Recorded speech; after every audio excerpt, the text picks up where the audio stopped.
News 7 Tamil, பொறுப்பும் பொது நலமும்.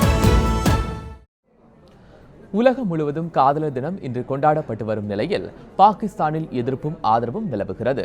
காதலர் தினம் மத நம்பிக்கைக்கு எதிரானது என்ற குரல் எழுந்தாலும் வாழ்த்து அட்டைகள் மற்றும் மலர்களின் விற்பனை பாகிஸ்தானில் களை கட்டியது.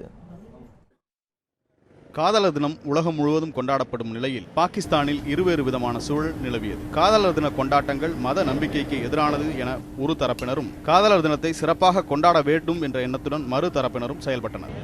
காதலர் தின கொண்டாட்டங்கள் குடும்ப நடைமுறைக்கு எதிரானது என அதனை எதிர்ப்பவர்கள் தெரிவிக்கின்றனர். இந்த விஷயத்தில் மத ரீதியிலான அமைப்புகள் இளைஞர்களுக்கு அறிவுறுத்த வேண்டும் என ஜமாத் இஸ்லாமிய அமைப்பு வலியுறுத்தியது. வேலண்டைன் को हम समझते हैं कि ये இந்த மாதிரி காதலர் தின கொண்டாட்டங்கள்லாம் சர்ச்சைக்குரியது. மத விதிகள் அப்புறமா எங்களோட பாரம்பரியத்துல இந்த கொண்டாட்டங்களுக்குலாம் இடமில்லை. कहीं पर भी नहीं है.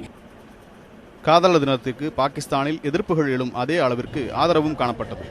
இளம் வயதினர் காதலர் தினத்தில் பரிமாறிக்கொள்வதற்காக வாழ்த்து அட்டைகள் மற்றும் மலர்கொத்துகளை விரும்பி வாங்கி சென்றனர்.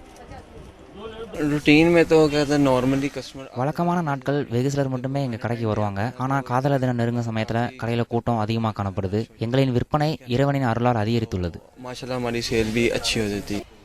காதலர் தினம் மேற்கத்திய நாட்டு கலாச்சாரம் என கூறப்படுவதை பாகிஸ்தானைச் சேர்ந்த இளைஞர்கள் மறுக்கின்றனர். மனதிற்கு பிடித்தமானவர்களுக்கு வித்தியாசமான முறையில் அன்பை வெளிப்படுத்த இந்த காதலர் தினம் உதவுவதாகவும் அவர்கள் தெரிவிக்கின்றனர்.